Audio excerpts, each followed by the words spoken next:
July 14th, 2023. The Caribbean night was calm, almost unnaturally so.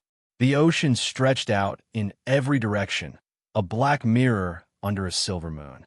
On board the Aurora Star, champagne glasses clinked, jazz drifted from the upper deck, and couples slow danced beneath strings of golden light. It was supposed to be a night of celebration, the fifth day of the honeymoon cruise for 70-year-old millionaire Howard Winslow and his 28-year-old bride, Serena Black. At 11:42 p.m., the ship's crew radioed a distress call. Passenger overboard. Male. Coordinates locked. By midnight, searchlights cut across the waves, but there was no sign of Howard. No body, no splash, just a pair of linen slippers and a half-empty glass of red wine resting by the railing. When the news hit the next morning, headlines erupted. Palm Beach tycoon lost at sea. Tragic honeymoon disaster. Serena appeared before cameras the next day in a flowy white sundress, eyes red, voice trembling. He said he needed some air, she sobbed. He wasn't feeling well. I waited, but he never came back. America mourned with her. Reporters called it romance turned tragedy. The May December fairy tale cut short. Footage of the couple boarding the cruise replayed endlessly. Serena's bright smile, Howard's shy nod, their hands clasped like newlyweds who had defied time itself. 10 days later, that same footage would play again, but this time on a split screen. On the right side was Serena crying for the cameras. On the left was Howard Winslow, very much alive, walking calmly into the FBI's Miami field office. He wasn't there to mourn. He was there to expose. She didn't lose me, Howard told stunned agents. She tried to kill me. The agents exchanged uneasy glances. They'd heard wild stories before. Jealous spouses, faked accidents, offshore schemes. But few began with a 70-year-old man walking into their lobby after the world had already held his memorial. Howard laid a small black bag on the desk. Inside, a burner phone, a USB drive, and a folded note that read, "To be opened if I don't make it back." I was supposed to die that night, he said. But I saw it coming. 6 months earlier, Howard Winslow had been a man living in silence. Once a real estate magnate who built half the Palm Beach skyline, he had lost his wife, Margaret, to ovarian cancer after 40 years of marriage. Friends described him as a man who built towers but forgot how to live inside them. He stopped playing golf, stopped returning calls, and spent his days staring at the ocean from his patio. Motionless, glass of bourbon in hand. Margaret had been his anchor. She wasn't glamorous, but she grounded him. Her last words, "Don't disappear in your silence," had haunted him ever since. When Serena Black appeared at a charity gala that winter, radiant, confident, and half his age, she seemed like a flicker of light breaking through years of fog. She laughed at his dry real estate jokes, called him old-school charming, and touched his hand as if it were the most natural thing in the world. Within weeks, she was everywhere in his life.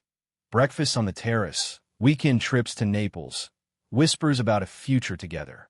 For the first time in years, Howard felt alive. His friends, especially Vincent Stone, his longtime business partner, were alarmed. "You barely know her," Vincent warned. "She's too fast, too perfect." But loneliness is a quiet predator, and Howard didn't want logic. He wanted warmth. On the cruise, Serena's charm began to cool. She disappeared for long stretches, took hushed phone calls on the balcony, and dodged questions about her past. But Howard had already begun to suspect. He'd hired a private investigator, Alan Pierce, before they even boarded, and what Alan found would chill him. False identities, prior accidental deaths, and money transfers to a man named Trevor Kane. Howard didn't confront her. He waited. On the fifth night, Serena brought out 2 glasses of wine. "To us," she said, smiling under the deck lights. He took a sip, bitter, metallic, wrong. He set the glass down. Minutes later, he heard her whisper on the phone. "He drank it. He's passed out cold. We'll make it look like he fell." Howard's pulse slowed. Not panic, precision. He texted Vincent a single phrase, Plan B. At 1:23 a.m., under cover of darkness, a small speedboat pulled alongside the Aurora Star. Howard climbed down the emergency ladder, leaving behind his slippers, ring, and that half-empty glass of poison wine. By sunrise, The ship's crew was searching the waves. By noon, the world believed he was gone. And by the end of the week, Serena Black was on every television screen in America. A grieving young widow clutching a framed photo of the man she thought she'd buried.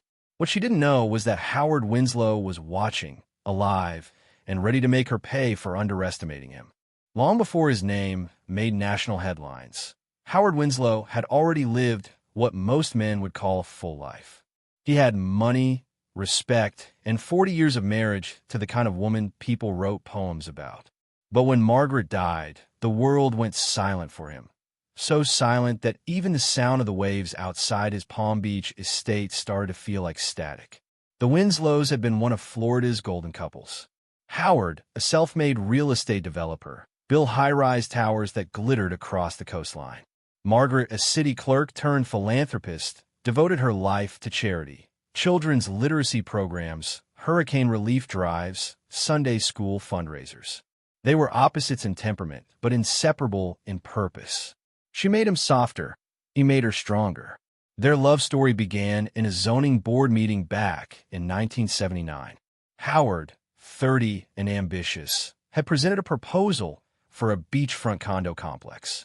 Margaret, 26, with sharp eyes and a sharper pencil, had been assigned to review his plans. She tore them apart line by line, then smiled and said, "I'll help you fix it if you buy me lunch." 2 years later, they were married. For decades, their partnership defined Palm Beach society.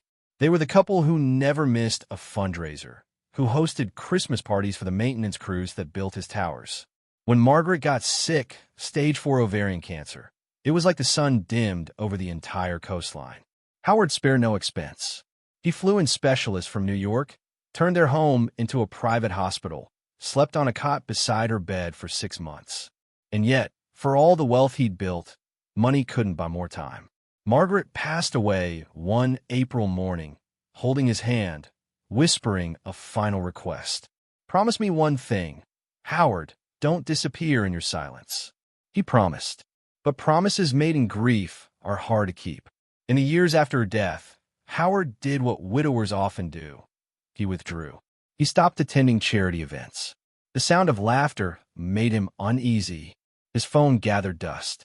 Golf clubs rusted in the garage. Friends tried to reach him. His business partner, Vincent Stone, dropped by with cigars and whiskey. "Come back to the office, at least part-time," Vincent urged. "You built this empire, Howie.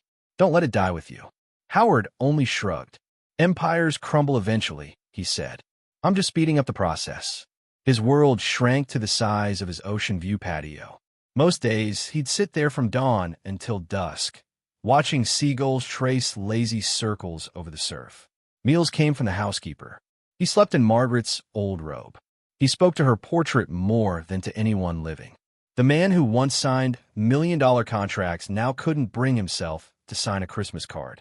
By early 2023, Howard Winslow had become a ghost in his own home. Until one evening when Vincent convinced him to attend a charity gala. "It's for the animal shelter Margaret started," Vincent said. "She wants you there." Howard almost said no. But something about the way Vincent mentioned Margaret's name stirred a flicker of duty in him. So he put on his old tuxedo, the one Margaret had picked years ago, and drove to the Palm Beach Cultural Center. The room shimmered with light, music, and youth. It made him feel older than he'd ever felt. He found a quiet corner, sipping club soda, trying not to be noticed. That was when he heard a laugh, bright, confident, and just a touch too loud. Serena Black entered the gala like she owned the air around her. Long dark hair, red silk dress, every movement deliberate. She was introducing rescue dogs up for adoption, her voice smooth and warm. When their eyes met across the room, she smiled like she recognized him from another life. "Mr. Winslow, right?" she said, gliding toward him. "I've read about your work, the harbor towers, the Seaview residences. You built half this city." He chuckled, surprised anyone her age even knew. "Those projects are ancient history." She tilted her head. "History's the reason we have skylines." That single line, clever, rehearsed, but flattering, cut through his years of silence like sunlight through fog. She laughed at his dry humor, touched his arm when she spoke, made him feel like the only man in the room. Over the next few weeks, Serena was everywhere. She texted him good mornings, sent photos of her dog, asked about his favorite jazz records. She told him she worked in interior design, freelancing between Miami and New York.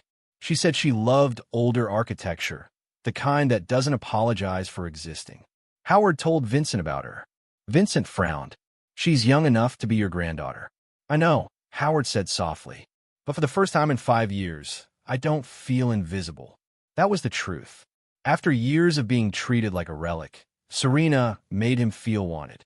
She asked about his late wife, and when he spoke of Margaret, she listened with just enough sympathy to make him believe she understood. Loneliness, it turns out, doesn't vanish with money. It hides in the corners of mansions, whispers in the spaces between two empty coffee cups. Serena filled those spaces effortlessly. 3 months later, she moved into his estate. 2 months after that, she began talking about forever. Vincent warned him again. "You don't know her, Howie. Fast love is slow poison." Howard smiled faintly. "Maybe I've been dead long enough. Maybe poison feels like living again." He didn't know it yet, but that decision, to let Serena black into his silence, would soon echo across oceans and headlines alike.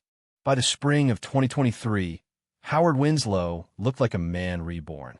The loneliness that had carved deep lines into his face began to fade, replaced by a quiet glow of something he hadn't felt in years: attention. All of Palm Beach noticed. The reclusive tycoon who hadn't been seen in public for half a decade was now showing up at restaurants, galleries, and weekend getaways, with a stunning young woman always at his side. Her name, at least the one she used, was Serena Black. She told people she was an interior designer who'd made her own fortune through boutique renovation consulting. A vague description that sounded impressive enough to stop questions before they began. She dressed like confidence itself. Linen in the afternoons, silk at night, and she carried an ease that made strangers believe her story without ever checking if it was true. To Howard, she was light after years of darkness. She made him laugh again, and not the polite laughter he used to use at country club luncheons, but the kind that came from somewhere deep. At first, everything felt natural. She cooked him breakfast. They danced barefoot in the living room to Ella Fitzgerald. She convinced him to start painting again, a hobby Margaret once encouraged but that he'd abandoned after her death. But Serena didn't just fill the empty spaces in his life, she rearranged them. It started subtly. She began answering his phone when he was in the garden. She called his assistant to reschedule meetings she thought were unnecessary. She told the housekeeper to start addressing her as Mrs. Winslow, long before any vows had been exchanged. Vincent Stone, Howard's oldest friend and business partner, watched it all unfold with growing unease. One evening, as the two men shared cigars on the patio, Vincent decided to speak his mind. "She's too young, too quick," Vincent warned. "You've known her 3 months, and she's already moved in. Doesn't that seem fast to you?" Howard smiled faintly. "You don't understand what it's like being alone, Vince. She makes me feel alive again." Vincent didn't push, but his silence said what his words couldn't. He'd seen what happened when men mistook desire for resurrection. A few weeks later, Serena started talking about security. "You travel, you have assets, properties all over the state," she said one morning over coffee. "It makes me nervous thinking about the what-ifs." Howard looked up from his newspaper. "What ifs? Well, what if something happened to you? You're 70, darling." She reached over and brushed his hand with mock concern. "I just want to know I'd be taken care of. You wouldn't want me to worry, would you?" She smiled sweetly. It wasn't a demand, yet, but the implication hung in the air like perfume.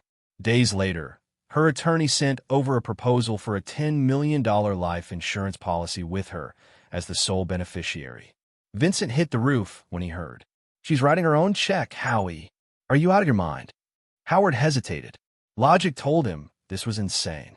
But emotions have a way of rewriting logic.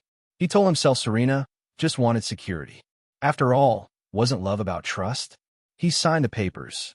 The wedding was small but extravagant. A beachfront ceremony in Key Biscayne, April 2nd, 2023. Serena wore a sleek white gown that caught the sunlight like glass. Howard, in a navy linen suit, looked decades younger. Photographers captured the perfect tableau: the older millionaire and the beautiful young bride, the sea glistening behind them, smiles as wide as the horizon. To the public, it was a story of second chances. "Love has no age," one headline read. But to those who knew Howard best, it looked more like a man walking willingly into a trap. During the reception, Vincent pulled him aside once more. "You sure about this?" he asked quietly.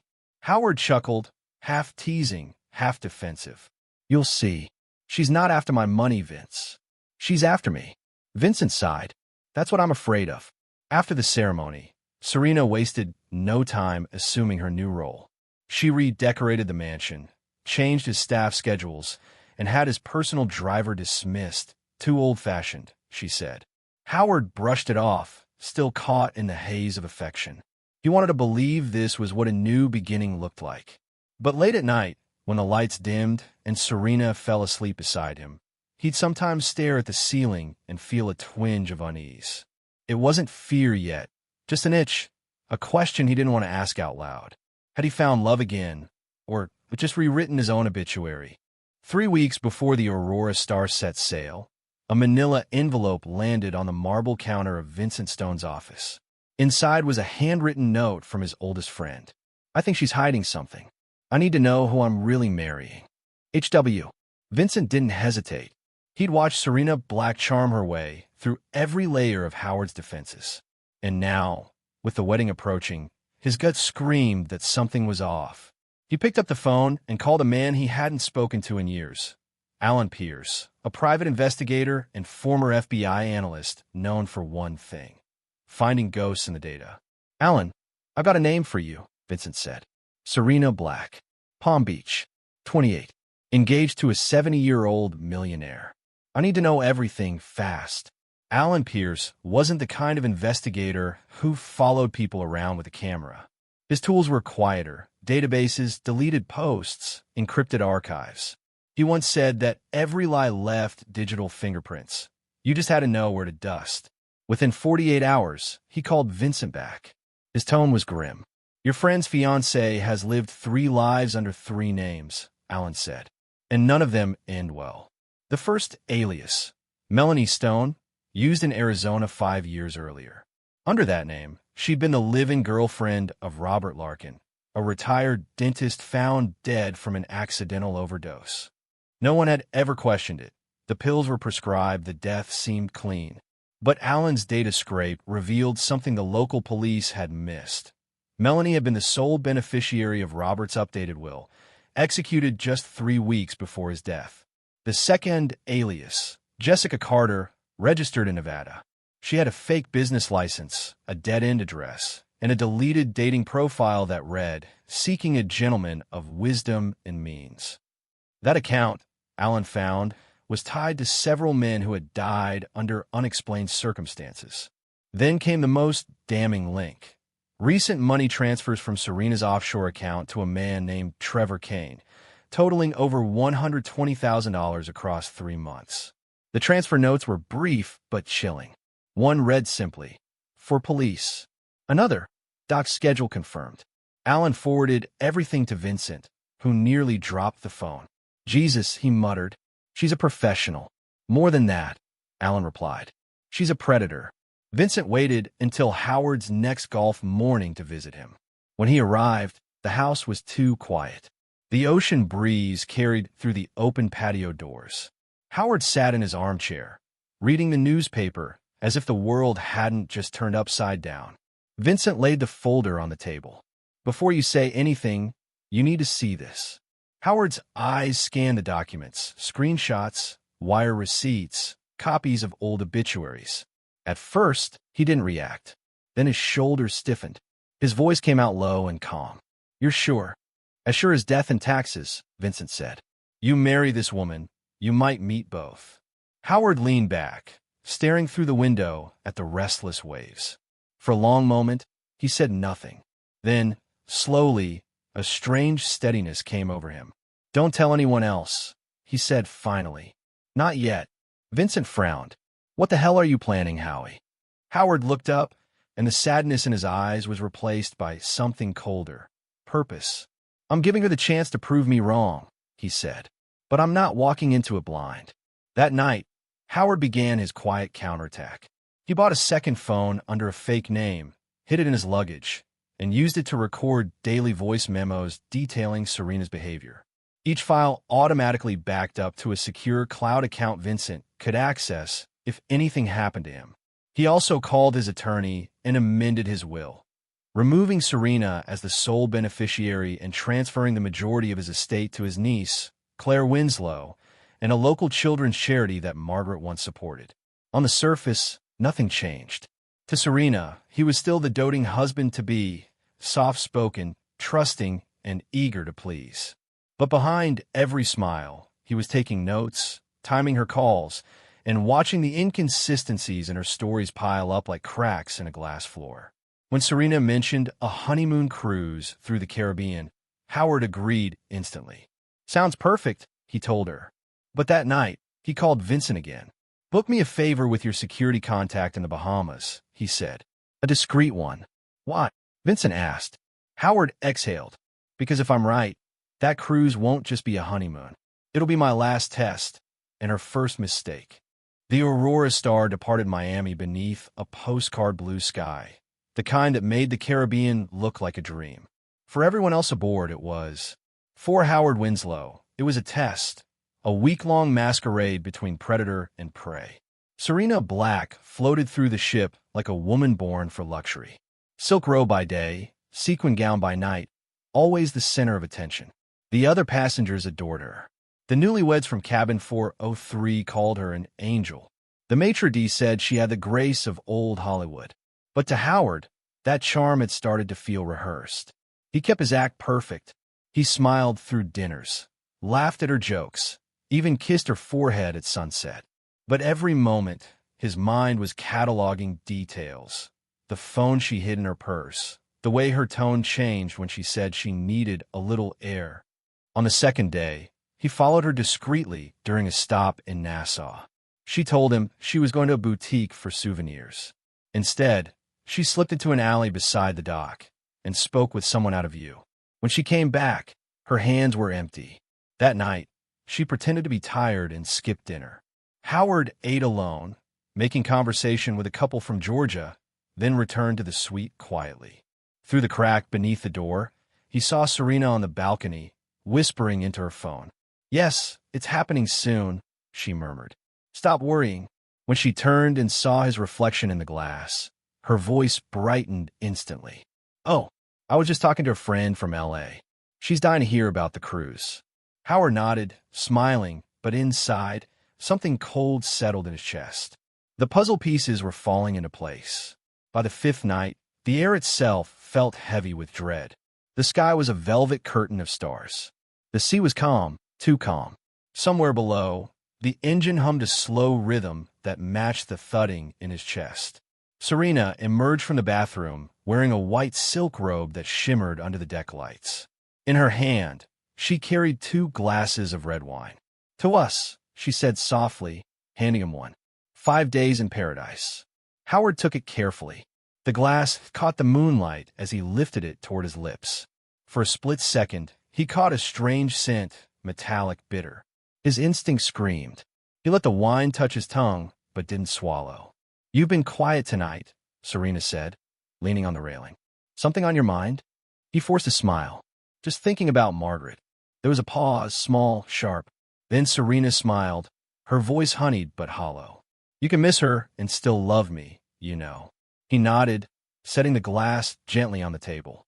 "I know." The moment she looked away, he pressed a towel to his lips and spat the trace of wine into it, tucking it deep into the laundry hamper. Then he walked inside, pretending to be tired. Minutes later, through the bedroom door, he heard her voice again, low, urgent, deadly calm. He drank it. "He's passed out cold. We'll make it look like he fell." Howard froze. His heartbeat seemed to stop. The person outside, the woman he had trusted, the woman who had called him darling and whispered promises into his ear, was arranging his death like she was ordering dessert. He waited for her to finish her call, to step out to the deck again. Then he moved. He unlocked the drawer beside the bed, pulled out the second phone he'd hidden there, and dial Vincent Stone. His voice trembled, but his words were clear. "She tried to poison me," he whispered. "Activate the plan. I'm leaving tonight." At 1:23 a.m., while most of the ship slept, Howard opened the suite service hatch and climbed down the emergency ladder into the darkness. A small speedboat approached, its lights off, engine barely a whisper. Two men, Vincent's security contacts, helped him aboard. He didn't look back. Not once. He left behind his passport, his watch, and that half-empty wine glass. By dawn, the Aurora Star was 60 miles away, and Serena Black was playing her part to perfection. She screamed for help, sobbed to the captain, clutched her chest like a widow in agony. He wasn't feeling well. He said he needed air.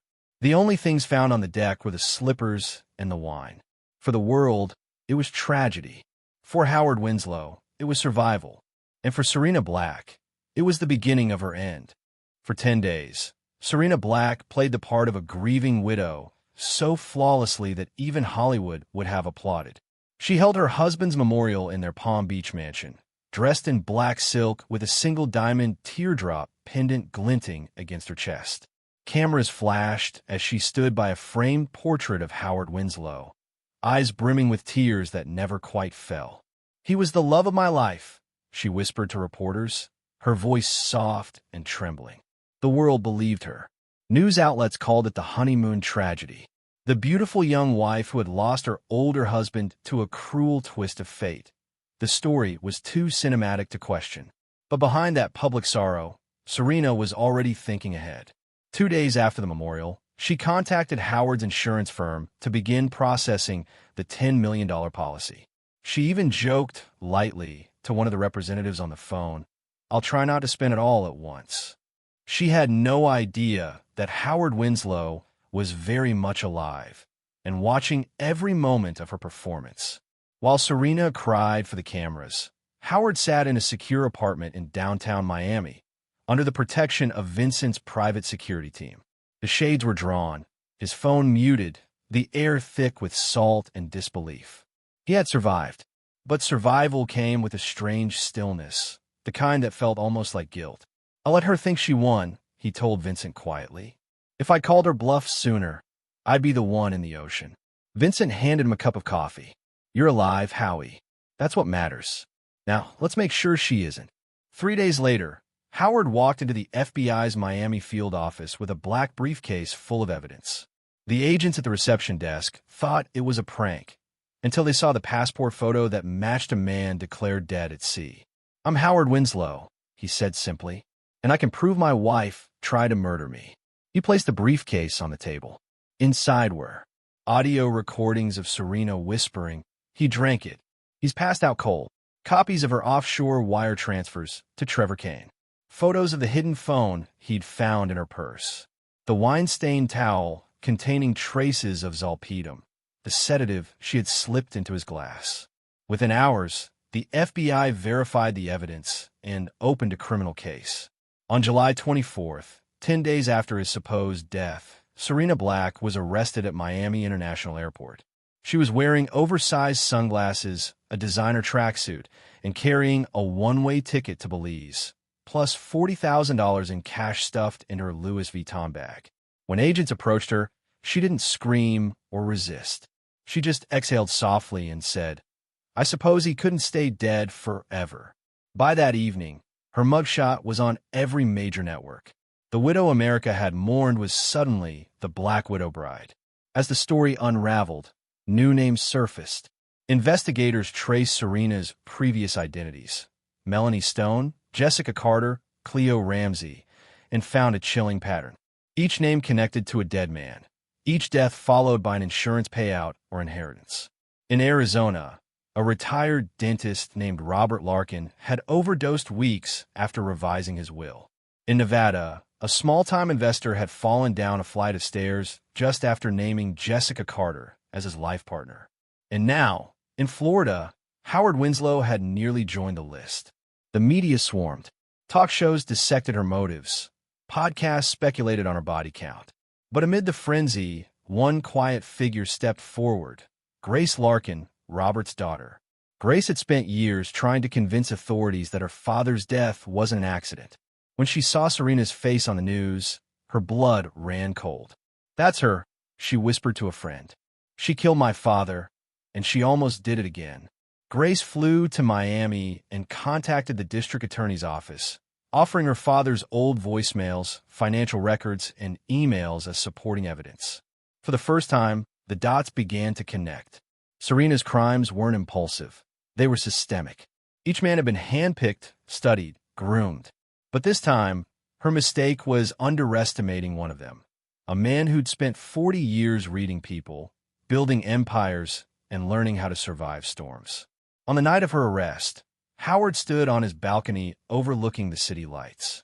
The air was warm, the ocean barely visible in the distance. "She tried to kill me with love," he said quietly to Vincent. "Or at least her version of it." Vincent nodded. "And you killed her illusion."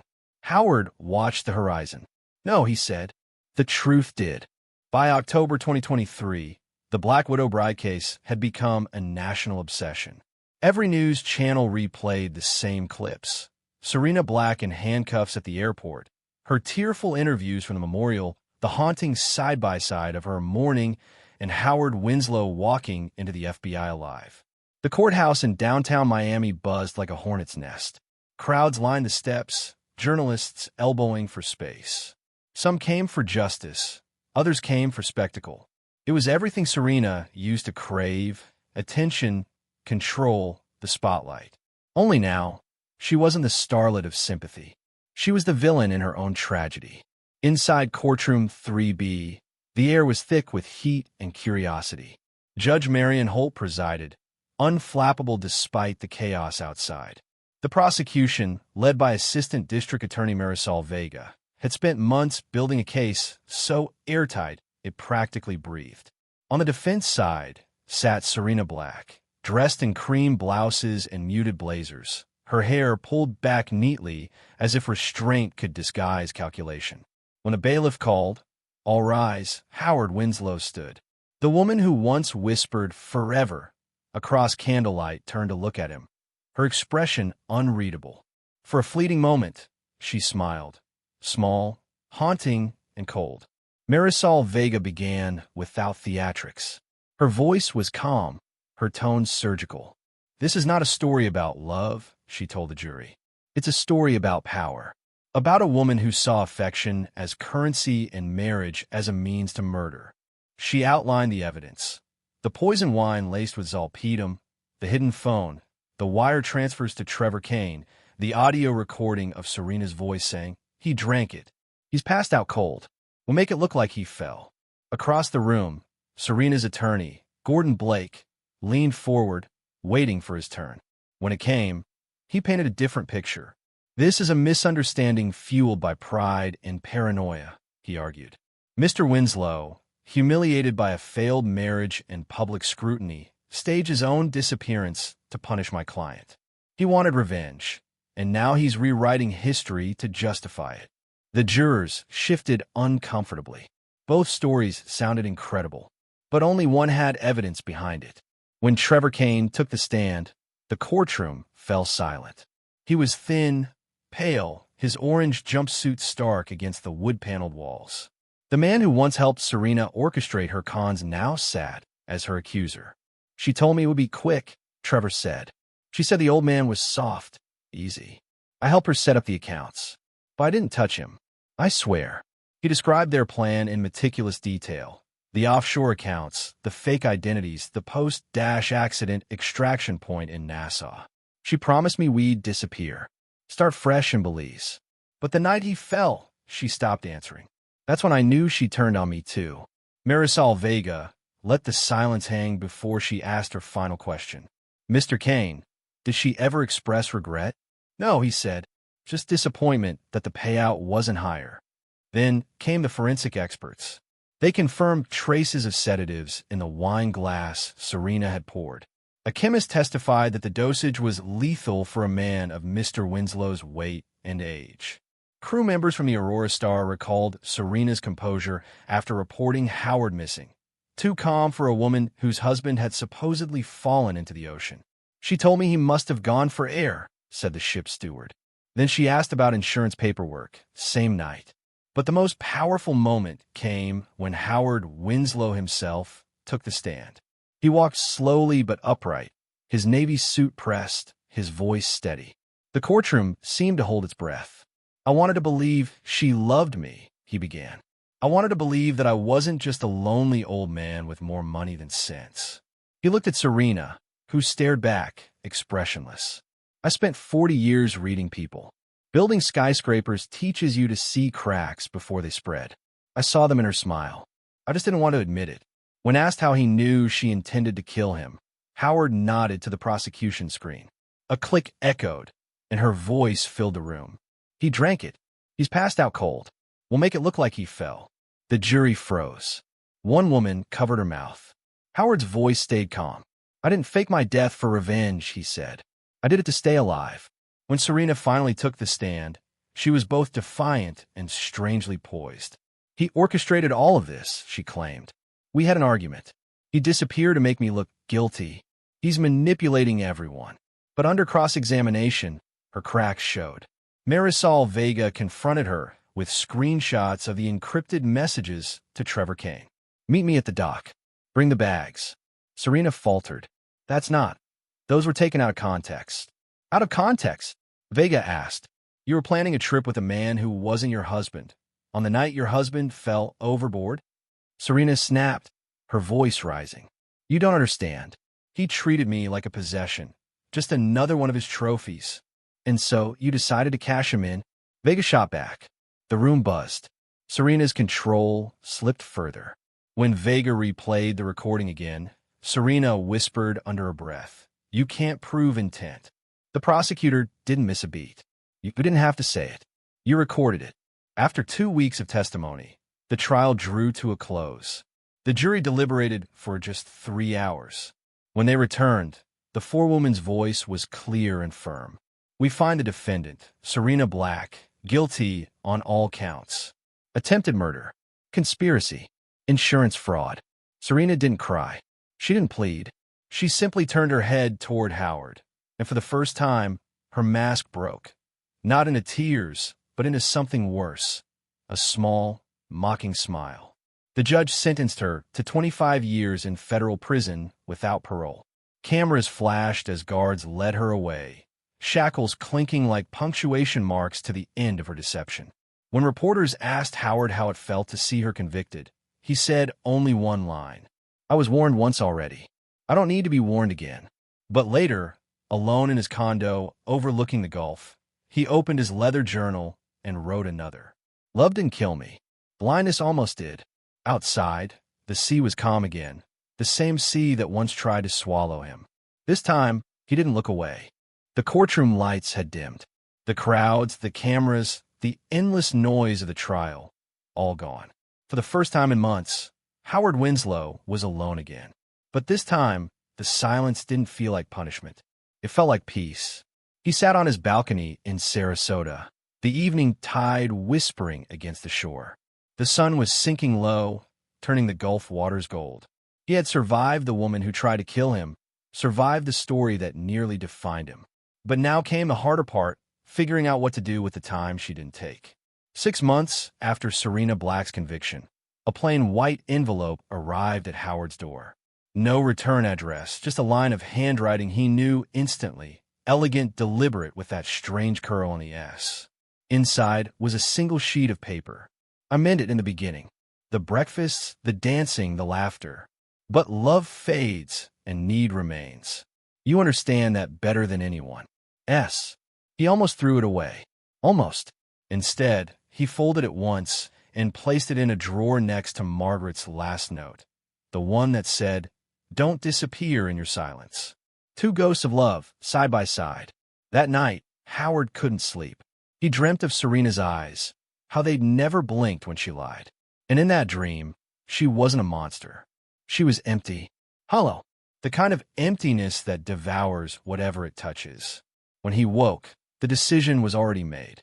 He couldn't change what had happened, but he could make sure no one else had to live it.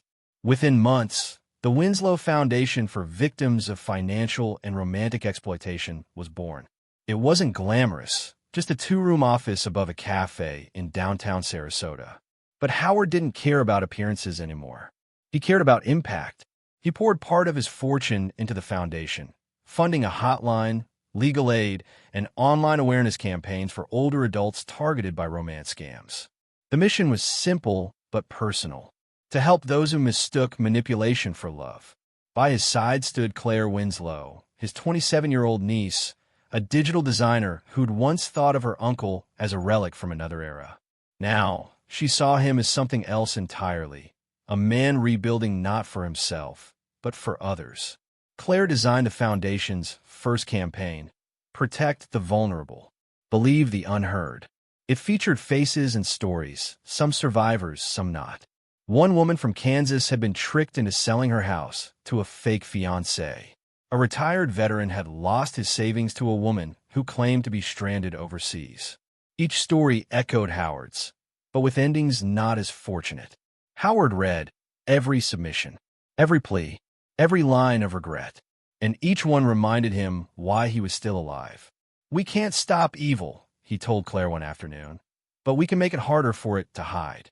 Meanwhile, the FBI wasn't finished with Serena Black, whose real name, Julia Lane, was now tied to 7 confirmed aliases across 3 states. Agent Diana Cole, the lead investigator, reached out to Howard for cooperation. They met in the foundation office, the scent of fresh coffee and printer ink mixing with the weight of unfinished justice. "Your case cracked something open," Cole said. "We're re-examining old deaths, Arizona, Nevada, New York, each connected to a woman who matches her pattern." Howard nodded slowly. "You think she killed more?" Cole sighed. "We think she perfected it." Among those cases was the 2014 death of a retired railroad inspector named Charles Haney. His fiancée, known only as Eva, had survived a suspicious cabin fire and collected a $500,000 insurance payout. When Cole showed a photo from the file, Howard didn't even need to squint. It was Serena. Different hair, same eyes, those eyes that never blinked. The DOJ soon reclassified Julia Lane's case under the Elder Exploitation and Homicide Enhancement Statute, carrying a potential life sentence if linked conclusively to the prior deaths. Howard didn't celebrate. He only said, "She fooled all of us, even the system. Now, let's make sure the system learns." As word of the Winslow Foundation spread, letters began arriving, dozens, then hundreds. Some came from survivors, others from people who'd lost everything. One, written in shaky cursive, stayed with Howard most. "I'm 72. I live alone in Indiana. I met someone online. She said her name was Natalie. She sent pictures, told me she loved my cooking. I was on my way to the bank when I saw your story. Because of you, I turned around. I didn't lose my money. I didn't lose myself. Thank you for saving a nobody like me. M." Howard read it twice, then handed it to Claire. "Frame it," he said. "That's the first real return on investment I've ever had." Months later, while preparing for a foundation event, Claire found a small flash drive tucked inside one of Howard's old journals. Its label read simply, "Margaret, April 4th, 2015. She plugged it into her laptop, expecting old financial records. Instead, Margaret's voice filled the room. Soft, weak, but unmistakably her. "Howard, if you ever hear this, you always saw the good in people. That's your gift. But don't let it be your blindfold." Claire sat frozen. Then she brought the file to her uncle. He listened to it once, then again, and when the final words faded, he cried, not out of grief but release. "She was right," he said. "It took me nearly dying to finally see it. That night," he wrote in his journal, "Margaret taught me love. Serena taught me survival. Now, it's my turn to teach others how to tell the difference." 1 year after the foundation's founding, Howard and Claire hosted a small private gathering. No cameras, no media. Just survivors, volunteers, and quiet gratitude. When it was his turn to speak, Howard didn't use notes. He just looked at the faces in front of him, people who had suffered, people who had survived, and said, "They say trauma leaves scars, but scars prove healing happened. I used to build towers out of steel and concrete. Now, I'm helping build truth. And truth doesn't need to scrape the sky to matter." He turned to Claire. "This one's the real builder now. The audience applauded softly, some through tears. Claire squeezed his hand. For the first time in years, she didn't see a broken man haunted by betrayal. She saw a survivor who transformed pain into purpose. Later that evening, after the guests had gone, Howard and Claire sat on the porch. The sea was calm, the horizon streaked with amber light. "You remember what you said about survival?" Claire asked. "What about it?" "That it's not just living through something. It's who you become after." Howard smiled faintly, eyes on the water. "Looks like you've been listening." She leaned her head on his shoulder. "Looks like you've been teaching." As darkness settled over the gulf, the old man who had once faked his death finally exhaled. The sea, the same one that had nearly taken him, now whispered like an old friend. And somewhere in the distance, beneath the hum of the waves, Margaret's voice still echoed softly. No longer a warning, but a blessing. "You didn't disappear, Howard. You finally came back to life."